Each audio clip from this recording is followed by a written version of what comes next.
তো dear students, তোমরা দেখো এর আগের দিন আমি তোমাদের সিম্পল সেন্টেন্স বা সরল বাক্য নিয়ে আলোচনা করেছি এবং কিভাবে সরল বাক্যে বা সিম্পল সেন্টেন্সে পরিণত করতে হয় তার বিভিন্ন প্রসেস এবং তার বিভিন্ন ডিভাইসগুলো নিয়ে আমি তোমাদেরকে আলোচনা করেছি। আশা করি তোমরা বুঝতে পেরেছিলে।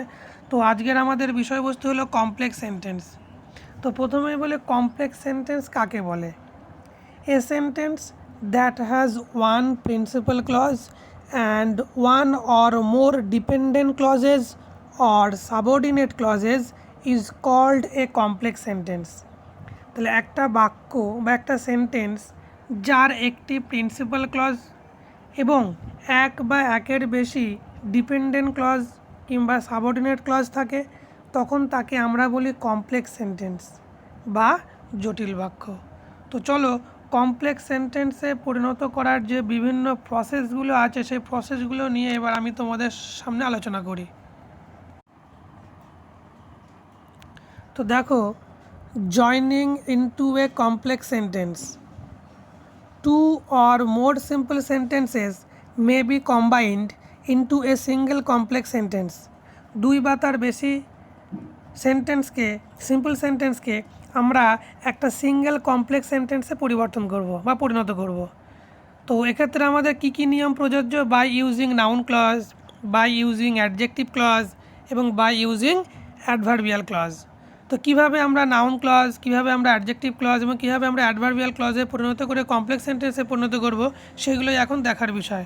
তো চলো প্রথমে আমরা দেখে নিই বাই ইউজিং নাউন ক্লজ। তো দেখো প্রথম উদাহরণ দেওয়া হয়েছে, how did he solve the problem, it is still a mystery. তাহলে how he solve the problem, সে কীভাবে সমস্যার সমাধান করেছিল, ইজ স্টিল এ মিস্ট্রি। দেখুন ইজ হচ্ছে ভার্ব, তাই না? ইজ ভার্বের আগে নাউন ক্লজ বসেছে, how he solve the problem. তাহলে নাউন ক্লজ কখনো ভার্বের আগে বসে সাবজেক্ট রূপে কাজ করে। Someone is there, I do not know, I do not know who is there. দেখো নো ভার্বের পরে এখানে হু ইজ দেয়ার আছে। তাহলে এখানে দেখো আবার নো ভার্বের পরে অবজেক্ট রূপে বসে কাজ করছে। Who can go against us, this is our matter of discussion. Our matter of discussion is who can go against us. আবার ইজ ভার্বের পর এখানে অবজেক্ট রূপে বসেছে। দেখো she says something, there is no meaning in it, there is no meaning in what she says, in what she says, তাই না? সে যা বলে। ইন হোয়াট সি, যেখানে ইনের পরে বসে, যেখানে প্রিপোজিশনের পর অনেক সময় বসে। হ্যাঁ, তাহলে এরকম একটা উদাহরণ যেমন দিচ্ছি, it depends on how he behave, সে কীরকম আচরণ করে। অন ভার্বের পর দেখো এখানে হাউ হি বিহেভ বসছে, তাই প্রিপোজিশনের পরেও কিন্তু নাউন ক্লজ বসে। 50 people died in the accident, the news shocked me, the news that 50 people died in the accident shocked me।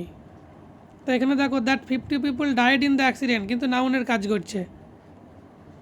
I will be selected, I am sure of it, I am sure that I will be selected। ঠিক এরকমভাবে আমরা লিঙ্কারগুলোকে ব্যবহার করে noun ক্লজে পরিণত করতে পারি। তো আবার দেখো in apposition to a noun or introductory it ব্যবহার করেও কিন্তু আমরা নাউন ক্লজে পরিণত করতে পারি। যেমন it is true that he has come, I hope that he will pass. হ্যাঁ, এরকমভাবেও কিন্তু আমরা নাউন ক্লজে পরিণত করতে, নাউন ক্লজে পরিণত করে কিন্তু কমপ্লেক্স সেন্টেন্সে পরিণত করতে পারি। তো আশা করি তোমরা বাই ইউজিং নাউন ক্লজের ব্যাপারটা শিখলে, নাউন ক্লজকে ব্যবহার করে কী করে আমরা কমপ্লেক্স সেন্টেন্সে পরিণত করলাম। এবার আমরা শিখব বাই ইউজিং অ্যাডজেক্টিভ ক্লজ। হ্যাঁ, বাই ইউজিং অ্যাডজেক্টিভ ক্লজ মানে অ্যাডজেক্টিভ ক্লজ ব্যবহার করে কী করে আমরা কমপ্লেক্স সেন্টেন্সে পরিণত করি। তো প্রথমে আমি আসি যে অ্যাডজেক্টিভ ক্লজ কাকে বলে, তাই না? An adjective clause does the work of an adjective. Adjective clause কিন্তু অ্যাডজেক্টিভের মতোই কাজ করে। তো অ্যাডজেক্টিভ ক্লজ আমরা সাধারণত রিলেটিভ প্রোনাউন এবং রিলেটিভ অ্যাডভার্বগুলোকে ব্যবহার করে করে থাকি। এগুলোই হচ্ছে অ্যাডজেক্টিভ ক্লজ বা রিলেটিভ ক্লজের লিঙ্কার। তো রিলেটিভ প্রোনাউন কোনগুলো? হু, হুম, হুইচ, দ্যাট, এগুলো হচ্ছে রিলেটিভ প্রোনাউন। আর রিলেটিভ অ্যাডভার্ব কোনগুলো? হোয়েন, হোয়ার, হাউ, হোয়াই ইত্যাদি, এগুলো হচ্ছে রিলেটিভ অ্যাডভার্ব। তো চলো দেখি আমরা কীভাবে এই রিলেটিভ প্রোনাউন আর রিলেটিভ অ্যাডভার্বগুলোকে ব্যবহার করে কমপ্লেক্স সেন্টেন্সে পরিণত করি। আর একটা জিনিস সবসময় মনে রাখতে হবে যে এই রিলেটিভ প্রোনাউন বা এই রিলেটিভ অ্যাডভার্বগুলো কিন্তু সবসময় অ্যান্টিসিডেন্টের পর বসবে, অর্থাৎ এই রিলেটিভ প্রোনাউন বা রিলেটিভ অ্যাডভার্বের আগে কিন্তু অ্যান্টিসিডেন্ট বা পূর্বপদ থাকবে, অর্থাৎ যাকে নির্দেশ করবে সেই অ্যান্টিসিডেন্ট বা পূর্বপদকেই কিন্তু এই লিঙ্কারগুলো নির্দেশ করবে। তা খুব ভালো করে দেখো, প্রথম থেকে উদাহরণগুলো আমি বলছি। This is the village this is the village I was born here, this is the village where I was born. তাহলে হোয়ার দিয়ে কাকে, হোয়ারের আগে দেখো অ্যান্টিসিডেন্টটাকে ভিলেজ, তাই না? তাহলে হোয়ার দিয়ে এখানে ভিলেজের বর্ণনা দিচ্ছে কিন্তু। হ্যাঁ, a man is standing on the lecture platform, he is a scientist, the man who is standing on the lecture platform is a scientist. দেখো হু দিয়ে দ্য ম্যান হচ্ছে এখানে অ্যান্টিসিডেন্ট, দ্য ম্যানকে কিন্তু ইন্ডিকেট করছে বা দ্য ম্যানকে বর্ণনা করছে। He is driving the car, it is expensive, the car which বা দ্যাট হি ইজ ড্রাইভিং, যেটা সে চালাচ্ছে, ইজ এক্সপেন্সিভ, হয় সেটা দামি।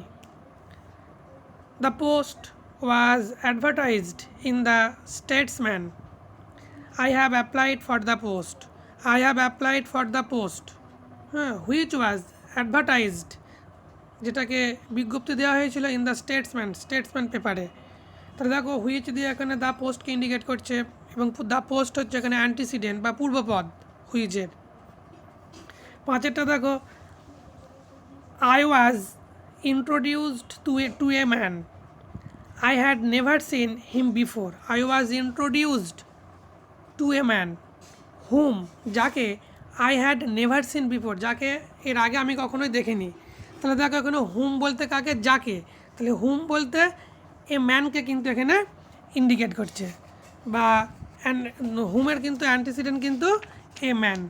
তাহলে দেখো এইভাবে আমরা অ্যাডজেক্টিভ ক্লজগুলোকে ব্যবহার করে কিন্তু কমপ্লেক্স সেন্টেন্সে পরিণত করে থাকি। তো একটা গুরুত্বপূর্ণ জিনিস তোমাদের বলি, শোনো। রিলেটিভ প্রোনাউন হু শুধু ব্যক্তিকে নির্দেশ করে, হ্যাঁ, হু বা হুম। আবার রিলেটিভ প্রোনাউন হুইচ শুধু প্রাণী ও বস্তুকে নির্দেশ করে। আবার রিলেটিভ প্রোনাউন দ্যাট ব্যক্তি, বস্তু, প্রাণীকে কিন্তু নির্দেশ করে। এগুলো কিন্তু তোমাদেরকে মনে রাখতে হবে এবং অ্যান্টিসিডেন্টগুলোকে ভালো করে বুঝে তারপর কিন্তু তোমাদেরকে এই হু, হুইচ, দ্যাটের ইউজটা কিন্তু করতে হবে। এবার দেখো, by using adverbial clauses, adverbial clauses বা অ্যাডভার্বিয়াল ক্লজ ব্যবহার করে আমরা কিভাবে কমপ্লেক্স সেন্টেন্সে পরিণত করি সেই সম্পর্কে একটু শিখে নিই। তো অ্যাডভার্বিয়াল ক্লজ কাকে বলে? An adverb clause does the work of an adverb. মনে রাখবে অ্যাডভার্ব ক্লজ কিন্তু অ্যাডভার্বের মতো কাজ করে। তো এর আগে আমরা যখন ক্লজ শিখেছি তখন অ্যাডভার্বিয়াল ক্লজের কিন্তু বিভিন্ন ব্যবহার রয়েছে। তো তবু আমি ব্যবহারগুলো একবার বলে দিচ্ছি, তোমরা শুনে রাখো। অ্যাডভার্বিয়াল ক্লজের বিভিন্ন ব্যবহারগুলো হচ্ছে adverbial clause of manner, adverbial clause of place, adverbial clause of time, adverbial clause of cause, adverbial clause of purpose, adverbial clause of comparison, adverbial clause of contrast, adverbial clause of result and adverbial clause of condition. তাই প্রত্যেকটা adverbial ক্লজের যে ব্যবহার, প্রত্যেকটা ব্যবহারে কিন্তু আলাদা আলাদা linker রয়েছে। হ্যাঁ, তবুও আমি লিঙ্কারগুলোকে একবার বলে দিচ্ছি, শোনো। অ্যাজ, বিকজ, দো, although, if, so that, after, when, তারপরে তোমার আনলেস। এই লিঙ্কারগুলোকে ব্যবহার করেই কিন্তু আমরা অ্যাডভার্বিয়াল ক্লজে পরিণত করি। আর অ্যাডভার্বিয়াল ক্লজে পরিণত করা মানেই হলো কমপ্লেক্স সেন্টেন্স। তো চলো এখানে উদাহরণগুলো আমরা আলোচনা করে নিই একটু। প্রথমে বলছে he is rich, he never helps the poor. সে ধনী কিন্তু সে কখনোই গরিবকে সাহায্য করে না। একটা বিপরীত ক্রিয়া কাজ করছে, তাই না? অ্যাডভার্বিয়াল ক্লজ অফ কন্ট্রাস্ট, বৈষম্য সূচক বা এটা বৈপরীত্য বোঝাচ্ছে। Though he is rich, he never helps the poor. পরেরটা দেখো, he is very weak, he can not walk. তাহলে he is so weak that he can not walk, তাই না? অ্যাডভার্বিয়াল ক্লজ অফ রেজাল্ট বোঝাচ্ছে সে এতটাই দুর্বল যে সে হাঁটতে পারে না, ফলাফল। Darkness descended upon the earth, wild animals came out of their hiding places. তাহলে যখন অন্ধকার নেমে আসলো পৃথিবীতে, হোয়েন ডার্কনেস সময় বোঝাচ্ছে, when darkness descended upon the earth wild animals came out of their hiding places. তাহলে যখন অন্ধকার নেমে আসলো তখন বন্য পশুরা তাদের লুকিয়ে থাকা জায়গা থেকে বেরিয়ে আসলো বা বেরিয়ে এসেছিল। My friend will come, I have to wait till then. I have to wait, আমাকে অপেক্ষা করতে হবে।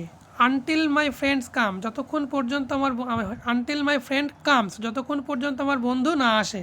তাহলে এইভাবে আমরা দো, সো দ্যাট, হোয়েন এবং আনটিল দিয়ে উপরের 4টি বাক্যকে জয়েন করে আমরা কমপ্লেক্স সেন্টেন্সে পরিণত করলাম।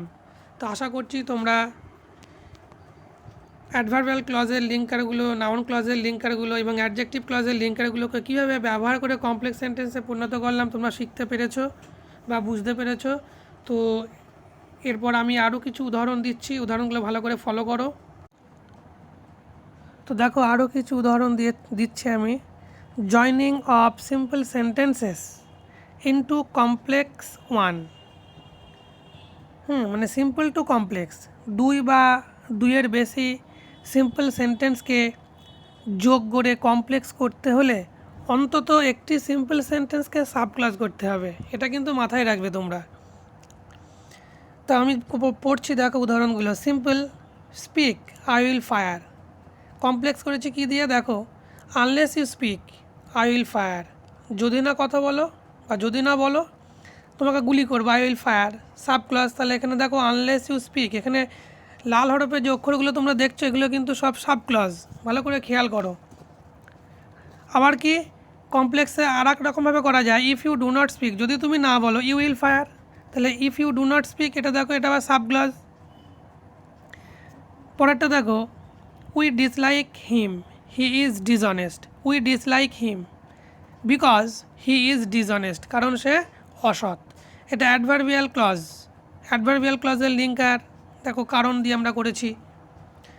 পরেরটা দেখো, things are bad they might be worse. Bad খারাপ, অ্যাজ থিংস আর, যেহেতু জিনিসগুলো খারাপ, দে মাইট বি ওর্স, এটাও তাই, অ্যাজ দিয়ে করেছি আমরা অ্যাডভার্ব ক্লজ।